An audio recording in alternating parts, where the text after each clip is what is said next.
Alright, ladies and gentlemen, welcome back to a nice and another video.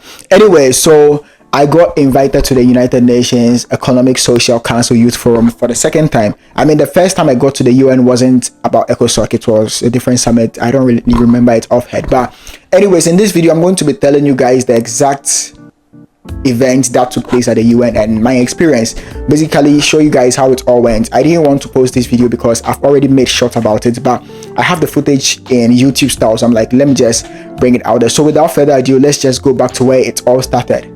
March 7th 2025, exactly 3 days after my birthday, I got an email from the president of ecosoc, Mr. Bob Ray, who I later had a chance to speak to later in this video. So I was invited once again to the United Nations to attend this 3 days summit from 15th of April to the 17th of April, which was a little bit tight because I have class 4 times a week except Friday, and the event was from Tuesday to Thursday, meaning you have to sacrifice 3 days of classes. Anyway, I asked for permission from my professors and I was good to go. So 2 days before the event, I got a text message from a friend asking me if I'm willing to volunteer for the UN, and I'm like, yeah, sure, I will. And that is how I managed to get this free t-shirt that you can see me rocking here. It's a United Nations shirt, so I got it after I volunteered for them. We volunteered, gave out badges to people all around the world, and the most interesting thing about volunteering was the fact that I got to see people's passports. So it's very weird, but I love seeing people's passports from all around the world. I could see people from Russia's passport, Cameroon, like every part of the world. You could see people's passports. They look different, some look unique and all that. But anyways, that's just by the way. 3 of my friends also got the opportunity to be invited to this summit, and we had to team up and go together. So on the very first day, we got there very late, around 12 p.m. thanks to the people I had to pick around. So yeah, we got there very late and we ended up having a parking ticket because we didn't park at the right place, but I'll explain more later in this video. So we got to the place around 12:30 p.m. where most of the summits were done. Most of the events had closed, and we're waiting for the second session from around 3 p.m. to 6 p.m. So we got there, took pictures. You know, who would go to the UN and not take pictures, right? We got to the place, took pictures, you know, spoke to people around to see how things were faring. Now this is the real kicker. We got to the second forum, and it seemed that everyone was assigned a seat, and not just any random seat, like the main auditorium.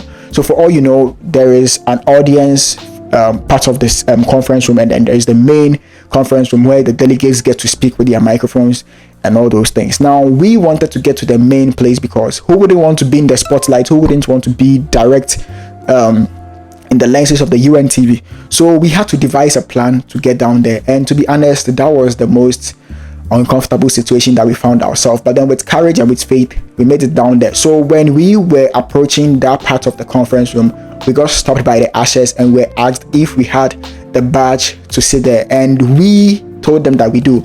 I told them I was representing my country, Ghana. I was the minister for youth in Ghana, and then my friends also mentioned different things. But anyways, that was just by the way. We got there and there was a seat for Ghanaian delegation. There was a seat for every country, you know, people from different organizations. I quickly sat on the seat for Ghana thinking I was going to represent in Ghana. Well, I kind of did because on my letter they said representative from Ghana. So apparently, you see how God works. We came here and the representative for Ghana is not here. So guess who is supposed to represent Ghana now? So I'm going to prepare my speech last minute and then deliver. So hopefully it goes well. So I sat on the seat, and my friends also found their way to sit on other seats, represented different organizations. Now tell me why after 15 minutes, one taps my shoulder and he was like, he's supposed to be here. One young man and one older lady, who are now friends of mine, by the way. So they sat behind me and they were like, they are supposed to be sitting there because the Minister of Youth and Sports for Ghana is around. And I'm like, whoa, what is his name? And they mentioned Mr. George Opariato, but then he wouldn't be at the forum for that very session, so they had to sit down for him. I stood up and I took a leap of faith and then went to a further seat right in front of me. I think the country was Bulgaria or something. I don't really remember. I think Turkey or something, which was way ahead of me. Went to sit down there, and behind me was the Vice President of Costa Rica. This is interesting. I got to know after we had left the event, so there was a short video of her and all that. So that was day one. After the event, everyone had spoken and everything. But before the event ended, tell me why I legit sat behind one powerful woman, one solid woman who is probably watching this video, Mami here. La agenda de la juventud feminista es amplia, sistemática, Like, I legit sat right by her and we became friends, like just like that. We became friends. She's from Ghana, but she was in Canada, and then she actually came to the UN. So she literally sat right by me. She also had a chance to speak on, I think, Africa's, I don't really remember the topic, but I'll plug in the entire video. So she was very nervous, practicing the video and everything, practicing for the speech and everything, and she delivered. She did very well. You guys should follow her on LinkedIn. She's very powerful on LinkedIn. Follow her on LinkedIn. And yeah, so that was it for day one. Now, before we finish the event, everyone was getting the chance to speak to the ecosoc president. I mean, what is more polite than getting the chance to greet and thank the person who was the reason why you were there? He legit gave us the invitations to come there. So we forced our way through it amongst the things and hundreds of people who wanted to speak to him. We legit had a chance to speak to him, and this is how it went.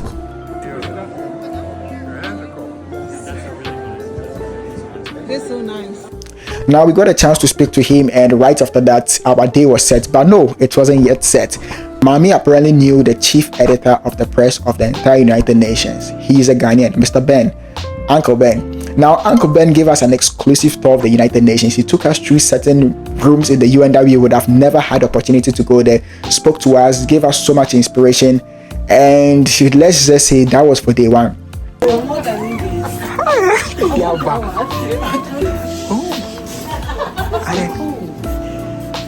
I wanted to say something, man.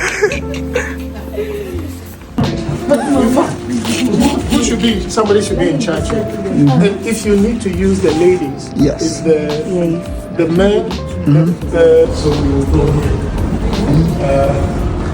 I'll get the power bank and then I am thirsty. transport yes, to say, oh, our big uncle was here. Yeah. He did his best for the world through the UN. And when you're also here, look around. Maybe one day, by the grace of God, you end up can get it, yeah. right. And the one before it is the ladies on the right. Wow. Okay, if you need to use that before. Left and prepared for day two. Day two, we went there a bit earlier because we knew our mistakes from the previous day, and then we corrected every single thing, and then we went there. Now, day two, was it day two that we went for the Ghana's event, Ghanaian delegation? No, I don't think so. All right, so we have a special guest. This man is like one of the most successful people Ghana has ever had in history. I feel so nervous speaking to him right now. He's literally right here with me, and I feel so nervous speaking to him and introducing him. So without further ado, you guys should meet Kofi Annan. Anyway, that's Kofi Annan. He was from Ghana. I think he went from 97 to 2006, and he had an accent in Ghana too. I was today years old when I realized that they have a whole more under this United Nations. So we're going to try and get some shirts and everything. Oh, they have a United Nations jacket. What the hell? Yo, this is so cool. You have nice shirts. Do you have books? Do you have all these things? This is nice. It's so expensive, $99. They have umbrellas, they have everything. So day two, we decided to attend. We heard rumors that the Ghanaian delegation was around, but we didn't know where they were having their meeting. They were having their meeting outside the United Nations, so we had to find the location. We went to the main UN itself. We attended one or two forums, and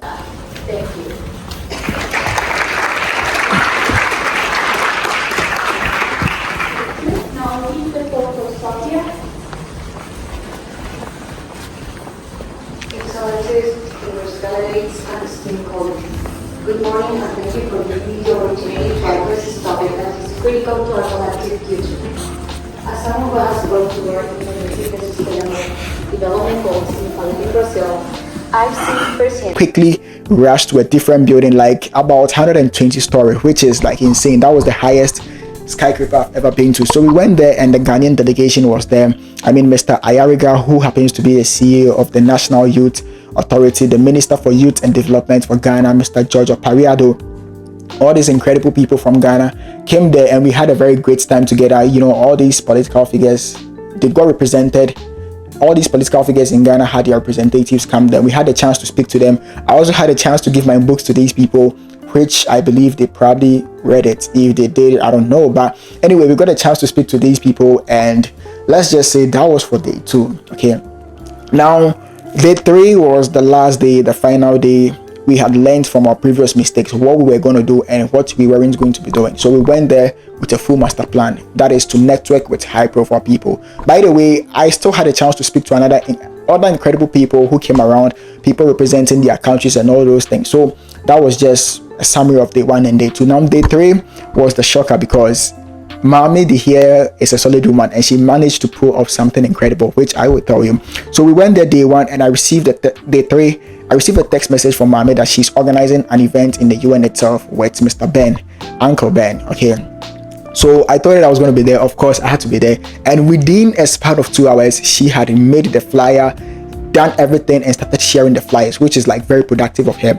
We got to the event for day 3, attended 1 or 2 forums, and then we quickly rushed to the Ghana's event. Before that, we attended the Sierra Leone forum and all that. So Sierra Leone also had their own forum, spoke about Africa's problems facing Sierra Leone and everything. And then we went for the Ghana event when Developing countries, especially when efforts are made in isolation. Structural injustice on less than 1% of global funding. These are not critiques, these are calls to do more than host, to do justice.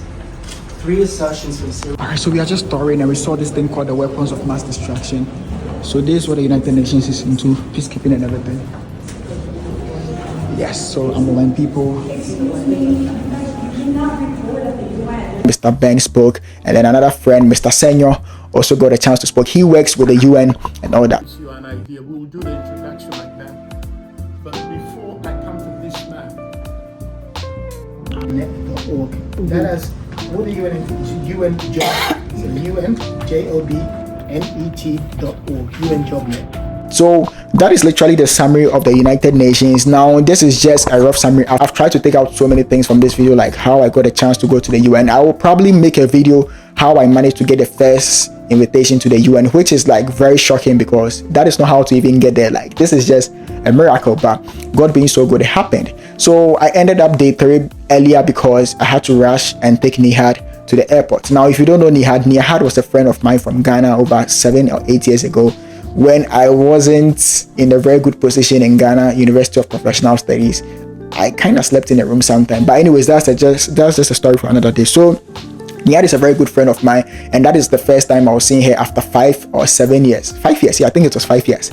Now to the parking tickets, people didn't understand why I got fined $95 for parking at the wrong place. So there was an inscription on a board where I parked that no parking, commercial buses only, which I thought wasn't serious because there were other cars parked in front and behind me. So I thought there was nothing wrong with me parking there, but I came back and there was a parking ticket on my car, like by the window shield, and I was being fined $95. I pleaded not guilty, and then yesterday the court had a sit-in and they said I was guilty, so I had to pay the fine, $95. I literally paid it like 2 hours ago. So anyways, so that was it.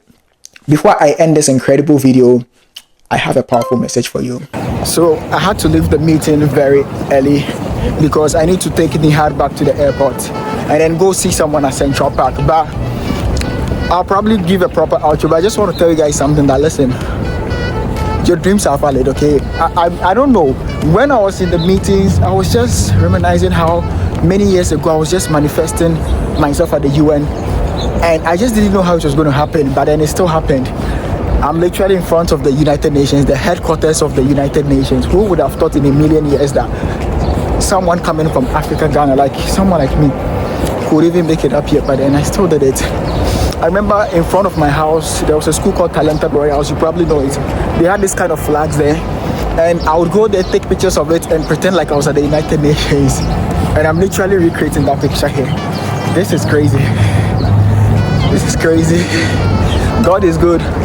So day 3 of ecosoc wrapped up. We are done for the 3rd day, last day. We will probably be back. I won't tell you the date, but I now have an accreditation to something. I'm not going to go into details, but just know that I'll be back. By God's grace, I'll be back. Thank you guys so much for watching this video, and I'll see you soon. Thank you guys so much for watching this video. That was a short video that I wanted to share with you guys. There are more good news going to happen, more incredible things going to happen. Now, you know, from our part of the world, we are trained not to announce good news until they happen, because most people don't tend to be happy for you when good things are coming. They tend to, get better, start thinking you are some way, somehow. So we have to keep our good news to ourselves until they happen, and then we come and give you guys a recap of everything that happened. So in the meantime, thank you so much, and I will definitely see you in the next video. Peace out.